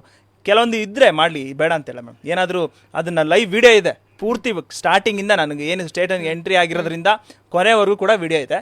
ನಾವು ಯಾವುದೇ ರೀತಿಯ ನಾನು ವಿನಯದಿಂದನೇ ಒರೆಸಿದ್ದೀನಿ, ಯಾವುದೇ ರೀತಿಯ ಬ್ಯಾಡ್ ವರ್ಡು ಯೂಸ್ ಮಾಡಿಲ್ಲ, ಯಾವ್ರ ಹತ್ರ ಏನು ಅಸಾಲ್ಟು ಮಾಡಿಲ್ಲ, ಏನೋ ಕ್ರಿಮಿನಲ್ ಫೋರ್ಸು ಮಾಡಿಲ್ಲ. ಈ ಥರ ಇದ್ದಾಗ ಹೆಂಗೆ ಮೇಡಮ್ ಜನಸಾಮಾನ್ಯರು ನನಗೆ ಹೆಂಗೆ ಆಗ್ಬಿಟ್ರಂದ್ರೆ, ಸೊ ಯಾವುದೋ ಒಂದು ಇದರಿಂದ ಬಂದು ನಮಗೆ ಹೆಂಗೆ ಆಗ್ಬಿಟ್ರಂದ್ರೆ, ಪಾಪ ಏನು ಗೊತ್ತಿರಲ್ಲ, ಅವನು ಅನ್ಎಜುಕೇಟೆಡ್ ಇರ್ತಾನೆ, ಏನು ಓದ್ಕೊಂಡು ಬಂದಿರಲ್ಲ, ಅವನು ಹೋಗ್ಬಿಟ್ಟು ಸರ್ ಅಂತ ಹೇಳ್ಬಿಟ್ಟು ಅವನ ಹತ್ರ ಕೈ ಕಟ್ಕೊಂಡು ಸಹಾಯಕತೆ ಅನ್ಕೊಬೇಕಷ್ಟೇ. ಇವರು ವೆಂಕಟೇಶ್ ಅವರು ನಿಮ್ಮ ಹತ್ರ ಬಂದು ಹೇಳ್ತಾರೆ, ನಾನು ಈ ತರ ಟ್ರಾನ್ಸ್ಫರ್ ಮಾಡಿದ್ದೀನಿ ಈ ತರ ಅಂತೆಲ್ಲ ಹೇಳ್ತಾರೆ. ಸೊ ಆ ಕೇಸ್ ಬಗ್ಗೆ ಫುಲ್ ಸ್ಟಡಿ ಮಾಡಿ ನೀವು ಹೋಗಿರೋದ? ಮೇಡಮ್ ಮೇಲ್ನೋಟಕ್ಕೆ ಗೊತ್ತಾಗುತ್ತೆ ಯಾರೇ ಆಗಿರ್ಲಿ. ಕೇಸ್ ಸ್ಟಡಿ ಅಂತ ಏನಿಲ್ಲ ಮೇಡಮ್, ಅದರೊಳಗಡೆ ಕೇಸ್ ಸ್ಟಡಿ ಮಾಡೋದಂತ ಏನಿಲ್ಲ. ಯಾಕಂದ್ರೆ ಅಲ್ಲೇ ಗೊತ್ತಾಗ್ತದೆ, ಫೋನ್ ಪೇ ಮಾಡಿ ಕೊಟ್ಟಿರೋದು ಗೊತ್ತಾಗ್ತದೆ. ಅವನು ಕಂಪ್ಲೇಂಟ್ ಕೊಡಕ್ಕೂ ಹೋಗಿರ್ತಾನೆ, ವಿಡಿಯೋ ರೆಕಾರ್ಡ್ಸ್ ಎಲ್ಲ ಇದೆ, ಕಂಪ್ಲೇಂಟ್ ಕೊಡಕ್ಕೂ ಹೋಗಿರ್ತಾನೆ, ಅದೇ ಕಂಪ್ಲೇಂಟ್ ತಗೊಳ್ಳಲ್ಲ. ಎಲ್ಲಿ ನಿಮ್ಮ ಕಕ್ಷಿದಾರರು ಎಲ್ಲಿದ್ದಾರೆ ಈಗ? ಮೇಡಮ್ ಅವರು ಪಾಪ ಅವ್ರ ಮೇಲೆ ಏನು ಸ್ವಿಚ್ ಆಫ್ ಆಗಿರ್ಬೇಕೇನೋ, ಮೇ ಬಿ ಅವ್ರ ಮೊಬೈಲು ಏನು ಅವ್ರ ಮೇಲೆ. ನಾವು ಟ್ರೈ ಮಾಡಿದ್ವಿ, ನಿಮ್ಮ ಕಕ್ಷಿದಾರರು ಯಾರು? ಅಶೋಕ್ ಅವರಿಗೆ, ASI ವೆಂಕಟೇಶ್ ಅಲ್ಲ, ಹೌದು, ಅಶೋಕ್ ಅವರಿಗೆ ನಾವು ಟ್ರೈ ಮಾಡಿದ್ವಿ, ಸ್ವಿಚ್ ಆಫ್ ಬರ್ತಾ ಇದೆ. ಸೊ ಅವ್ರಿಗೆ ಏನ್ ಮಾಡ್ತಿದ್ದಾರೆ, ಯಾವ ತರ? ಅವ್ರಿಗೆ ಮೇ ಬಿ ಪೊಲೀಸ್ ಅವರು ಭಯ ಹಾಕ್ಸಿರ್ಬೇಕು, ಅವ್ರು ಪೊಲೀಸ್ ಕಾಂಟ್ಯಾಕ್ಟ್ ಮಾಡಿದ್ದಾರೆ. ಈಗ ನೀವು ಪೊಲೀಸ್ ಸ್ಟೇಷನ್ ಹೋಗಿ ಮಾತಾಡಿ ಬಂದ ಮೇಲೆ ಅವ್ರನ್ನ ಕಾಂಟ್ಯಾಕ್ಟ್ ಮಾಡಿರ್ತಾರೆ ಮೇಡಮ್. ಕಾಂಟ್ಯಾಕ್ಟ್ ಮಾಡ್ಬಿಟ್ಟು ಈ ತರ ಕೆಲವೊಂದು ವಿಚಾರಗಳು ಹೇಳಿರ್ತಾರೆ, ಈ ತರ ನಿನ್ ಮೇಲೆ ಏನು ಮಾಡಲ್ಲ ಅದು ಹೇಳಿರ್ತಾರೆ. ಇಲ್ಲಾಂದ್ರೆ ಅವ್ರ ಭಯನೂ ಇಕ್ಸಿರ್ತಾರೆ, ನೋಡು ನಿನ್ ಮೇಲೆ ಜೈಲ್ಗೆ ಹಾಕ್ಬಿಡ್ತೀನಿ ಹಂಗೆ ಹಿಂಗೆ ಅಂತ ಭಯ ಇಡ್ಬೇಕು ಸರ್, ಅವ್ರ ದುಡ್ಡಲ್ವಾ ತಗೊಂಡಿರೋದು? ಹೌದು, ಆದ್ರೂ ಅವ್ನು ಒಪ್ಕೊಂಡಿಲ್ಲ. ASI ನಾನು ಕೊಟ್ಟಿದ್ದೀನಿ ಅನ್ನೋದು ಒಪ್ಕೊಂಡಿಲ್ಲ. ಫೋನ್ ಪೇ ರೆಕಾರ್ಡ್ಸ್ ಇದೆ, ಇವಾಗಲೂ ಏನೋ ಟ್ರಾನ್ಸಾಕ್ಷನ್ ತೆಗೆದ್ರೆ, ಬ್ಯಾಂಕ್ ಟ್ರಾನ್ಸಾಕ್ಷನ್ ತೆಗೆದ್ರೆ ಯಾರ ಅಕೌಂಟಿಂದ ಯಾರ ಅಕೌಂಟ್ಗೆ ಹೋಗುತ್ತೆ ಅಂದ್ರೆ ಗೊತ್ತಾಗುತ್ತೆ. ಅದೊಂದು ಕಾಮನ್ ಸೆನ್ಸ್ ಮೇಡಮ್. ಕೊಟ್ಟಿದ್ದೀನಿ ಅನ್ನೋದು ಕಾಮನ್ ಸೆನ್ಸೇ. ಅವ್ನು ಕೊಡಬೇಕಾಗಿರೋದು ವಾಪಸ್ಸು, ಅದು ಒಂದು ಏನೋ ಪ್ರಾಮಾಣಿಕತೆ, ಅವ್ನ ಪ್ರಾಮಾಣಿಕತೆ ವಾಪಸ್ ಕೊಟ್ಟಿದ್ದೆ ಅವ್ನ ಪ್ರಾಮಾಣಿಕತೆ. ನಾವು ಅದೇ ಇವಾಗ ನೆಕ್ಸ್ಟ್ ಲೋಕಾಯುಕ್ತ ಕಂಪ್ಲೇಂಟ್ ಮಾಡ್ತೀರಿ ಮೇಡಮ್. ಅವರಿಂದ ASI ವೆಂಕಟೇಶಿಂದ ಏನು ರಿಯಾಕ್ಷನ್ ಬಂದಿಲ್ಲ? ಏನು ಬಂದಿಲ್ಲ ಮೇಡಮ್. ಅವ್ರು ಏನು ಮಾತಾಡೋ ಇಲ್ಲ, ಆ ಕ್ಷಣದಲ್ಲೂ ಏನೋ ಮಾತಾಡಿಲ್ಲ. ಅಟ್ಲೀಸ್ಟ್ ಅವ್ರ ಮೇಲೆ ಯಾರವರು ನರೇಂದ್ರ ಬಾಬು ಅನ್ನೋ ಸರ್ಕಲ್ ಇನ್ಸ್ಪೆಕ್ಟರ್ ಅಟ್ಲೀಸ್ಟ್ ಕೇಳ್ಬೇಕು, ಏನಪ್ಪಾ ನಿಜನಾ, ಅಟ್ಲೀಸ್ಟ್ ಅದಾದ್ರೂ ಕೇಳ್ಬೋದಾಯ್ತು. ನಿಜನ ಇಲ್ಲ ಸರ್, ಅವರು ಏನು ಕೇಳಿಲ್ಲ, ಇವರು ಏನು ಕೇಳಿಲ್ಲ, ಆಯ್ತು ಕಂಪ್ಲೇಂಟ್ ಕೊಡಿ, ಆಯ್ತು ಅರ್ಜಿ ಕೊಡಿ, ಇದೇ ಆಯ್ತು ಮೇಡಮ್. ಕಂಪ್ಲೇಂಟ್ ಕೊಡ್ಬೇಕಂತೇನಿಲ್ಲ ಮೇಡಮ್, ಯಾವುದೇ ಇದರಲ್ಲಿ ನಾವು ಕಂಪ್ಲೇಂಟ್ ಕೊಡ್ಬೇಕಂತನೂ ಇಲ್ಲ. ಪೊಲೀಸ್ ಸ್ಟೇಷನಲ್ಲಿ ನಾವು ಅಟ್ಲೀಸ್ಟ್ ಹೋಗ್ಬಿಟ್ಟು ನಾವು ಮೌಖಿಕವಾಗಿ ಹೇಳಿದ್ರು ಕೂಡ ಕಂಪ್ಲೇಂಟ್ ತಗೋಬೇಕು. ಆಕ್ಚುಲಿ ಅವರೇ ಬರ್ಕೊಬೇಕು ಕಂಪ್ಲೇಂಟ್. ನೀವು ಕಂಪ್ಲೇಂಟ್ ಕೊಟ್ರ ಅಲ್ಲೇ? ಕಂಪ್ಲೇಂಟ್ ಕೊಡಿ ಅಂದ ತಕ್ಷಣ ನೀವು ಕಂಪ್ಲೇಂಟ್ ಕೊಟ್ಟಿಲ್ಲ ಮೇಡಮ್, ಅವರೇ ಲೋಕಾಯುಕ್ತಕ್ಕೆ ಹೋಗಿ ಅಂದ್ರಲ್ಲ. ಅಲ್ಲ ನೀವು ಅಲ್ಲಿಗೊಂದು ಕಂಪ್ಲೇಂಟ್ ಕೊಡ್ಬೋದಲ್ವಾ? ಕೊಡ್ಬೋದು ಆರಾಮಾಗಿ ಕೊಡ್ಬೋದು. ಅವ್ರ ಅಲ್ಲೇ ಕಂಪ್ಲೇಂಟ್ ಕೊಟ್ರ ನೀವು? ಕಂಪ್ಲೇಂಟ್ ಕೊಟ್ಟಿಲ್ಲ ಮೇಡಮ್. ಅವರೇ ಲೋಕಾಯುಕ್ತಕ್ಕೆ ಹೋಗಿ, ಇಲ್ಲಿ ಬೇಡ ಅಂದ್ರು, ಲೋಕಾಯುಕ್ತ ಕೊಟ್ಕೊ ಹೋಗಿ ಅಂದ್ರು. ಅವರೇ ಏರು ಧ್ವನಿಯಲ್ಲಿ ನೀವು ಲೋಕಾಯುಕ್ತ ಹೇಳ್ಬೋದಿತ್ತಲ್ಲ, ನಾನು ಇಲ್ಲಿ ಕಂಪ್ಲೇಂಟ್ ಕೊಡ್ತೀನಿ ಅಂತ ಹೇಳ್ಬಿಟ್ಟು. ನೀವು ಅವ್ರು ಅಕ್ಸೆಪ್ಟ್ ಮಾಡೋದು ಬಿಡೋದು ಅವ್ರಿಗೆ ಬಿಟ್ಟಿರೋದಲ್ವಾ? ಎಸ್ ಮೇಡಮ್, ಹೌದು, ಅಕ್ಸೆಪ್ಟ್ ಮಾಡೋದು ಅವ್ರು ಬಿಟ್ಟಿರೋದು, ನಮ್ಗೆ ಬಿಟ್ಟಿರೋದು. ಬಟ್ ಅವ್ರು ಏನ್ ಹೇಳಿದ್ರು, ಲೋಕಾಯುಕ್ತ ಸರಿ ಬಿಡಿ, ಇವ್ರಿಗಿಲ್ಲ ಅಂದ್ರೆ ಇವ್ರ ಮೇಲಿನ ಅಧಿಕಾರಿ ಇರ್ತಾರೆ, ಇವರಿಲ್ಲ ಅಂದ್ರೆ DYSP ಇರ್ತಾರೆ, ಇವರಿಲ್ಲ ಅಂದ್ರೆ SP ಇರ್ತಾರೆ, ಇವರಿಲ್ಲ ಅಂದ್ರೆ ಹ್ಯೂಮನ್ ರೈಟ್ಸ್ ಇರುತ್ತೆ, ಇವರಿಲ್ಲ ಅಂದ್ರೆ ಲೋಕಾಯುಕ್ತ ಇರುತ್ತೆ, ಇವ್ರಿಗೆಲ್ಲ ಕಂಪ್ಲೇಂಟ್ ಮಾಡೋಣ ಅಂತ ಹೇಳ್ಬಿಟ್ಟು ನಾವು ಬಂದ್ಬಿಟ್ರಿ ಮೇಡಮ್. ಎಲ್ಲರಿಗೂ ಕಂಪ್ಲೇಂಟ್ ರೆಡಿ ಮಾಡ್ಕೊಂಡಿದ್ದೀವಿ, ಎಲ್ಲರಿಗೂ ಲೋಕಾಯುಕ್ತ ಮಾಡಕ್ಕೆ ರೆಡಿ ಮಾಡ್ಕೊಂಡಿದ್ರೆ ಮೇಡಮ್. DYSP ಮತ್ತೆ SP ಕೊಡಕ್ಕೆ ಇದು ಮಾಡಿದಿರಿ ಮೇಡಮ್. ಅದೇ ಅವರು ಪೊಲೀಸರು ಯಾವತ್ತೂ ಬಿಡಲ್ಲ ಅಂತಾರೆ. ಸೊ ಅವರು ದಯವಿಟ್ಟು ಇದನ್ನ ನೀವು ಯಾರ ಮೇಲಿನ ಅಧಿಕಾರಿಗಳು ಯಾರು ನೋಡ್ತಾ ಇದ್ದೀರಾ, ನೀವು ಇದ್ರ ಬಗ್ಗೆ ಗಮನ ಹರಿಸಿ. ನಿಮ್ಮ ಅಟ್ಲೀಸ್ಟ್ ಇಂಥವರಿಂದ ಅವ್ರಿಗೂ ನಿಮಗೂ ಕೆಟ್ಟ ಹೆಸರು ಬರ್ತಾ ಇದೆ. ಇದನ್ನ ಒಂದು ಏನನ್ಬೇಕು, ಅಹವಾಲೆ ಅಂತ ತಿಳ್ಕೊಳ್ಳಿ, ಇಲ್ಲ ಅಂದ್ರೆ ನಮ್ಮ ರಿಕ್ವೆಸ್ಟ್ ಅಂತ ಅದು ತಿಳ್ಕೊಳ್ಳಿ. ಸೊ ಇದಾಗಿ ನೀವು ಬರ್ತೀರಾ, ಇನ್ಸಿಡೆಂಟ್ ಆಗುತ್ತೆ, ವಿಡಿಯೋ ಸಿಕ್ಕಾಬಟ್ಟೆ ಸೋಷಿಯಲ್ ಮೀಡಿಯಾದಲ್ಲಿ ವೈರಲ್ ಆಗುತ್ತೆ, ಎಲ್ಲರೂ ಸಹ ನೋಡ್ತಾರೆ. ಸೊ ಅದಾದ್ಮೇಲೆ ಮತ್ತೆ ಪೊಲೀಸರು ನಿಮ್ಮನ್ನ ಏನಾದ್ರು ಸಂಪರ್ಕ ಮಾಡಿ? ಏನಿಲ್ಲ ಮೇಡಮ್, ಏನು ಸಂಪರ್ಕ ಮಾಡಿಲ್ಲ ಮೇಡಮ್. ಏನು ಸಂಪರ್ಕ, ನನಗೆ ಅಡ್ವೊಕೇಟ್ಸ್ ಬಿಟ್ಟೆ ಮತ್ತೆ ನಮ್ಮ ಪಾರ್ಟಿಯವ್ರು ಬಿಟ್ಟರೆ ಯಾರು ನನ್ನ ಸಂಪರ್ಕ ಮಾಡಿಲ್ಲ. ಅವ್ರೇನು ಮಾಡಿಲ್ಲ? ಏನು ಮಾಡಿಲ್ಲ. ನನ್ನ ಅಡ್ವೊಕೇಟ್ಸ್ ಜಾಸ್ತಿ ತುಂಬಾ ಜನ ಫೋನ್ ಮಾಡ್ಬಿಟ್ಟು ನಿಮ್ಮ ಪರವಾಗಿ ನಾವಿದ್ದೀರಿ, ನಿಮ್ಮ ಸಪೋರ್ಟ್, ನಿಮ್ಮಂತ ವ್ಯಕ್ತಿಗಳು ಬರಬೇಕು ಸಮಾಜದಲ್ಲಿ ಅಂತ ಹೇಳ್ಬಿಟ್ಟು ತುಂಬಾ ಧೈರ್ಯನೂ ತುಂಬಿದ್ದಾರೆ. ಇದ್ರ ಬಗ್ಗೆ ನೀವೇನು ಧೃತಿಗೆಡಬೇಡಿ ಅಂತಾನು ತುಂಬಾ ಜನ ಹೇಳಿದ್ದಾರೆ. ಈ ಹೋರಾಟ ಎಲ್ಲಿವರೆಗೆ ನಡೆಯುತ್ತೆ ಮೇಡಮ್? ಇದು ಹೋರಾಟ ಅನ್ನೋದು ಸಮಾಜದಲ್ಲಿ ಎಲ್ಲಿವರೆಗೂ ಭ್ರಷ್ಟಾಚಾರ ಇರುತ್ತೋ ಅಲ್ಲಿವರೆಗೂ ನಡೀತಾನೆ ಇರುತ್ತೆ ಮೇಡಮ್. ಯಾರೇ ಆಗಲಿ, ನಾನು ಒಬ್ಬನೇ ಚೇಂಜ್ ಮಾಡ್ಬಿಡ್ತೀನಿ ಅಂತ ಅದು ನನ್ನ ಮೂರ್ಖತನ. ನಾನು ಒಬ್ಬನೇ ಚೇಂಜ್ ಮಾಡ್ಬಿಡ್ತೀನಿ ಸಮಾಜನ ಅನ್ನೋದು ಮೂರ್ಖತನ. ಜನರು ಬದಲಾವಣೆ ಆಗಬೇಕು. ಯಾವುದೇ ಸರ್ಕಾರಿ ಕಚೇರಿಗಳು ಹೋಗ್ಬಿಟ್ಟು ಲಂಚ ಕೊಡದೆ ಕೆಲಸ ಮಾಡಿಸ್ಕೋಬೇಕು. ಲಂಚ ಕೊಟ್ಟಿಲ್ವಾ ಹೋರಾಟ ಮಾಡಿ, ಇಲ್ಲ ನಮ್ಮಂಥವ್ರನ್ನ ಕಾಂಟ್ಯಾಕ್ಟ್ ಮಾಡ್ಬಿಟ್ಟು ಅಟ್ಲೀಸ್ಟ್ ಸರ್ ಈ ಥರ ಲಂಚ ತಗೊಳ್ತಾ ಇದ್ದಾರೆ ಅಂತ ಹೇಳಿದ್ರೆ ಅಟ್ಲೀಸ್ಟ್ ಅವ್ರ ಪರವಾಗಾದ್ರೂ ನಿಲ್ತೀರಿ ಮೇಡಮ್. ಈ ತರ ಎಷ್ಟು ಹೋರಾಟವನ್ನ ಮಾಡಿದ್ದಾರೆ ಮೇಡಮ್? ಸುಮಾರು ನಮ್ಮ ದೇವನಹಳ್ಳಿಯಲ್ಲಿ ಆಗಿರ್ಬೋದು, ದೊಡ್ಡಬಳ್ಳಾಪುರದಲ್ಲಿ ಆಗಿರ್ಬೋದು, ತುಂಬಾ ಹೋರಾಟಗಳು ನಡೆದಿದೆ ಮೇಡಮ್. ನಮ್ಮ ಮುಖಾಂತರ ಸುಮಾರು ಜನಕ್ಕೂ ನ್ಯಾಯ ಕೊಡಿಸಿದಿರಿ. ನ್ಯಾಯ ಕೊಡಿಸ್ತಾ ಬರ್ತಾನೆ ಇದೆ. ನಮ್ಮ ಪಾರ್ಟಿಯವರಂತೂ ಒಂದ್ ಕಡೆಯಿಂದ ನಮ್ಮ ಕರ್ನಾಟಕದಾದ್ಯಂತ ಸೊ ನಮ್ಮ ನೆಟ್ವರ್ಕ್ ಇದೆ. ಪ್ರತಿ ಒಂದು ತಾಲೂಕಲ್ಲೂ ಕೂಡ ಈ ಭ್ರಷ್ಟಾಚಾರ ವಿರುದ್ಧ ಹೋರಾಟ ಮಾಡ್ಕೊಂಡು ಬರ್ತಾನೆ ಇದೆ. ನೀವೆಷ್ಟು ಹೋರಾಟ ಮಾಡಿದ್ದೀರಾ ಸರ್? ನೀವೆಷ್ಟು ಈ ತರ ಲಂಚ ತಗೊಳೋರಿಗೆ ಹೋಗಿ? ಮೇಡಮ್, ಲಂಚ ತಗೊಳೋರು ಮೇಡಮ್ ಯಾರು ಲಂಚ ತಗೊಂಡಿದ್ರೆ, ಇವಾಗ ಫಾರ್ ಎಕ್ಸಾಂಪಲ್ ನಾನು ಅಧಿಕಾರಿಗಳನ್ನ ನಾನು ಹೋಗ್ಬಿಟ್ಟು ಲಂಚ ತಗೊಂತಾ ಇದೆಯಾ ಅಂತ ಕೇಳಿದ್ರೆ ಅವ್ರು ಇಲ್ಲ ಅಂತಾನೆ ಹೇಳ್ತಾನೆ. ಹೌದು, ಲಂಚ ತಗೊಂಡು ಇಲ್ಲ ಅಂತಾನೆ ಹೇಳ್ತಾನೆ. ಯಾರು ಮುಂದೆ ಬರಲ್ಲ ಮೇಡಮ್ ಲಂಚ ತಗೊಳ್ಳೋರು. ಇವಾಗ ನಾನು ಲಂಚ ಕೊಟ್ಟಿದ್ದೀನಿ ಅಂದ್ರೆ ನಾನು ಹೇಳ್ಕೊಳ್ಳೋದೇ ಇಲ್ಲ, ಯಾಕೆ ಬಿಡಪ್ಪ, ನನಗೆ ಯಾಕೆ ಬಿಡಪ್ಪ ಅಂತಾರೆ ಅಷ್ಟೇ. ಸೊ ಹೋರಾಟಗಳು ಅಂದ್ರೆ ನಿರಂತರವಾಗಿ ನಡೀತಾ ಇದೆ ಮೇಡಮ್. ಇಂಥ ಟೈಮಲ್ಲಿ ಹಿಂಗೆ ನಡೀತು ಅಂತ ಹೇಳಕ್ಕೂ ಕಷ್ಟ, ಇಂಥ ಟೈಮಲ್ಲಿ ಮುಂದೆ ನಡೆಯುತ್ತೆ ಅಂತ ಅನ್ನೋದು ಕಷ್ಟ. ಸೊ ಯಾವ ಟೈಮ್ ಏನೋ ಪರಿಸ್ಥಿತಿ ತಕ್ಕನಂಗೆ ಹೋರಾಟ ಮಾಡಬೇಕಾಗುತ್ತೆ ಮೇಡಮ್. ಮುಂದೆ ಏನ್ ಮಾಡ್ಬೇಕು ಅನ್ಕೊಂಡಿದ್ದೀರಾ ಸರ್? ನಿಮ್ಮ ಹೋರಾಟ, ನಿಮ್ಮ ಏನು ಲಾಯರ್ ಆಲ್ರೆಡಿ ಆಗಿದ್ದೀರಾ, ಸೊ ಪ್ರಾಕ್ಟೀಸ್ ಮಾಡ್ತಾ ಇದ್ದೀರಾ, ಅದ್ರ ಜೊತೆಗೆ LLM ಮಾಡ್ತಾ ಇದ್ದೀರಾ. ನೆಕ್ಸ್ಟ್ ವಾಟ್ ನಿಮ್ದು? Madam, world's rule by knowledge. So ವಿದ್ಯೆ ಜಗತ್ತನ್ನೇ ಆಳ್ತದೆ ಅಂತ. ಸೊ ಎಲ್ಲರೂ ವಿದ್ಯಾವಂತರು ದಯವಿಟ್ಟು ಯಾರು ಇದ್ದೀರಾ, ವಿದ್ಯೆ ಅವರು ಸಪೋರ್ಟ್ ನಾನು ಒಬ್ಬನಿಂದ ಮಾಡೋಕ್ಕಾಗಲ್ಲ ಮೇಡಮ್. ವಿದ್ಯಾವಂತರು 4 ಜನ ಸೇರಿದ್ರೆ ಅಟ್ಲೀಸ್ಟ್ ಏನೋ ಒಂದು ಮಾಡ್ಬೋದು ಸಮಾಜದಲ್ಲಿ. ಇವಾಗ ನನಗೆ ಕಾನೂನು ಗೊತ್ತಿದೆ, ನನಗೆ ನನ್ನ ಕಾನೂನು ಗೊತ್ತಿದ್ರು ಕೂಡ ನಾನು FIR ಹಾಕ್ಸ್ಕೊಂಡೆ, ಅದು ಸೆಕೆಂಡ್ರಿ. ಆದರೂ ಕೂಡ ನಾನು ಕಾನೂನು ಗೊತ್ತಿದೆ. ಏನೋ ನನ್ನಂಥವ್ರು ಇನ್ನೂ ಒಂದು 4-5 ಜನ ನನ್ನ ಜೊತೆಲಿ ಬಿಲ್ಡ್ ಆದರೆ, ಇಲ್ಲ ಅವರೇ ಸಪ್ರೇಟು ಸಮಾಜನ ಪ್ರಶ್ನೆ ಮಾಡಿದ್ರೆ ಯಾಕೆ ಹಿಂಗೆ ವ್ಯವಸ್ಥೆ ಇದೆ ಅನ್ನೋದು ಯೋಚನೆ ಮಾಡಿದ್ರೆ ಡೆಫಿನೆಟ್ಲಿ ಬದಲಾವಣೆ ಆಗುತ್ತೆ ಮೇಡಮ್. ನಾವು ಕೂಡ ಹೋರಾಟ ಮುಂದೆ ಒರೆಸ್ತಾನೆ ಇರ್ತೀರಿ. ನೋಡೋಣ ಮೇಡಮ್ ಮುಂದೆ ಎಲ್ಲಿವರೆಗೂ. ಈ ಜನ್ರೇಷನ್ ಗ್ಯಾಪ್ ಅನಿಸುತ್ತೆ ಮೇಡಮ್, ಈ ಜನ್ರೇಷನ್ ಹೋಗ್ಬೇಕನ್ಸುತ್ತೆ. ಜನ್ರೇಷನಿಂದನೇ ಈ ಮುಂದಿನ ಜನ್ರೇಷನ್ ನಮ್ಮನ್ನ ಭ್ರಷ್ಟಾಚಾರಕ್ಕೆ ತಳ್ಳಿಬಿಟ್ಟಿದ್ದಾರೆ. ನೀವು ಹಂಗೆ ಮಾಡಿದ್ದೀರಿ, ಹಿಂಗೆ ಮಾಡಿ ಸರ್ಕಾರಿ ಕಚೇರಿಗಳು ಹೋಗ್ಬಿಟ್ಟು ಲಂಚ ಕೊಡಿ, ಲಂಚ ಮಾಡಿ, ಲಂಚ ತಗೊಳ್ಳಿ. ಇನ್ನು ಪೊಲಿಟಿಷಿಯನ್ಸ್ ಬಗ್ಗೆ ಇನ್ನು ಅವ್ರು ಮಾಡೋ ಭ್ರಷ್ಟಾಚಾರ ಅಂತೂ ಕೇಳಕ್ಕೆ ಹೋಗ್ಬೇಡಿ.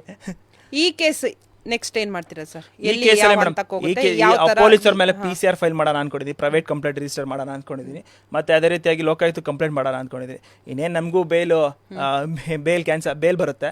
ಸೊ ಆಮೇಲೆ ಆರಾಮಾಗಿ ಕೆಲಸ ಮಾಡ್ತೀರಿ ಮೇಡಮ್. ಓಕೆ ಸರ್, ಫೈನಲ್ ಆಗಿ ಏನ್ ಹೇಳ್ತೀರಾ ಸರ್? ಮೇಡಮ್, ಏನೇ ಮಾಡಿದ್ರು ಬ್ರಹ್ಮಾಂಡ ಭ್ರಷ್ಟಾಚಾರ ಮೇಡಮ್. ಸರ್ಕಾರಿ ಅಧಿಕಾರಿಗಳಿಂದ ಭ್ರಷ್ಟಾಚಾರ, ರಾಜಕೀಯ ವ್ಯಕ್ತಿಗಳಿಂದ ಭ್ರಷ್ಟಾಚಾರ. ದಯವಿಟ್ಟು ನೀವೇನೇ ಕೆಲಸ ಮಾಡಬೇಕಾದ್ರೂ ಪ್ರಾಮಾಣಿಕತೆಯಿಂದ ಕೆಲಸ ಮಾಡಿ. ಸರ್ಕಾರಿ ಅಧಿಕಾರಿಗಳಿಗೆ, ಪೊಲೀಸ್ ಆಗಿರ್ಬೋದು, ಯಾವುದೇ ಇಲಾಖೆದಲ್ಲಾಗಿರ್ಬೋದು, ಸರ್ಕಾರಿ ಕೆಲಸದಲ್ಲಿರ್ತಕ್ಕಂಥ ಎಲ್ಲ ವ್ಯಕ್ತಿಗಳು ಪ್ರಾಮಾಣಿಕತೆಯಿಂದ ಕೆಲಸ ಮಾಡಿ. ನಿಮ್ಗೆ ಏನಾದರೂ ಸಮಸ್ಯೆಗಳಾದರೆ ದಯವಿಟ್ಟು ನಮ್ಮಂಥವ್ರನ್ನ ಕಾಂಟ್ಯಾಕ್ಟ್ ಮಾಡಿ. ಯಾವುದೇ ಸರ್ಕಾರಿ ಕಚೇರಿಯಲ್ಲಿ ಲಂಚ ಏನಾದರೂ ತಗೊಂಡ್ರೆ, ಏನಾದರೂ ನಿಮ್ಮ ಕೆಲಸ ವಿಳಂಬ ಆದರೂ ಕೂಡ ನಮ್ಮ ಪಾರ್ಟಿನ ಕಾಂಟ್ಯಾಕ್ಟ್ ಮಾಡಿ. ಡೆಫಿನೆಟ್ಲಿ ನಾವಂತೂ ಹೆಲ್ಪ್ ಮಾಡೇ ಮಾಡ್ತೀರಿ, ಇದರಲ್ಲಿ 2 ಮಾತಿಲ್ಲ ಮೇಡಮ್. ಎಸ್ ಸರ್, ನಮ್ಮ ಜೊತೆ ಬಂದು ಇಷ್ಟ ತನಕ ಮಾತಾಡಕ್ಕೆ ಥ್ಯಾಂಕ್ ಯು ಮೇಡಮ್. ಎಸ್ ವೀಕ್ಷಕರೇ, ಏನ್ರಿ ಇದು ಲಂಚ ತಗೊಂಡಿದ್ದಾರೆ ಅಂತ ಹೋಗ್ಬಿಟ್ಟು ಕೇಳಕ್ ಹೋದ್ರು ಕೂಡ ಅದು ಯಾರು ಕೇಳಕ್ ಹೋಗಿರೋದು? ಲಾಯರ್ ಕೇಳಕ್ ಹೋಗಿರೋದು. ಕಪ್ಪು ಕೋಟ್ ಧರಿಸಿ ನ್ಯಾಯ ಬೇಕು ಅಂತ ಕೇಳಕ್ ಹೋದವರಿಗೆ ಲಾಯರ್ ಅಂದ್ರೆ ಅವರಿಗೆ ಆದಂತಹ ಒಂದು ಪವರ್ ಇರುತ್ತೆ. ಅಂತಹ ಪವರ್ ಇರೋರಿಗೆ ಈ ತರ ಮಾಡಿದ್ರೆ ಇನ್ನು ಜನಸಾಮಾನ್ಯರಿಗೆ ಯಾವ ತರ ಗತಿ? ಎಲ್ಲಿದೆ ನಮ್ಮ ರಾಜ್ಯದಲ್ಲಿ ನ್ಯಾಯ? ಎಲ್ಲಿ? ಬರೀ ಭ್ರಷ್ಟಾಚಾರ. ಪೊಲೀಸ್ ಎಲ್ಲರೂ ಭ್ರಷ್ಟಾಚಾರನ? ಇಲ್ಲ ಕೆಲವ್ರು ಮಾತ್ರ ಗೃಹ ಸಚಿವರೇ. ಇದನ್ನ ಇಲ್ಲಿಗೆ ಬಿಟ್ರೆ ಕಷ್ಟ. ನಿಮ್ಮ ಬುಡಕ್ಕೂ ಬರುತ್ತೆ ಭ್ರಷ್ಟಾಚಾರ ಅನ್ನುವಂತಹ ಭೂತ. ಸೊ ಇದಾಗಿತ್ತು ಈವರೆಗಿನ ವಿಶೇಷ. BTV, ಇದು ಭರವಸೆ ಬೆಳಕು.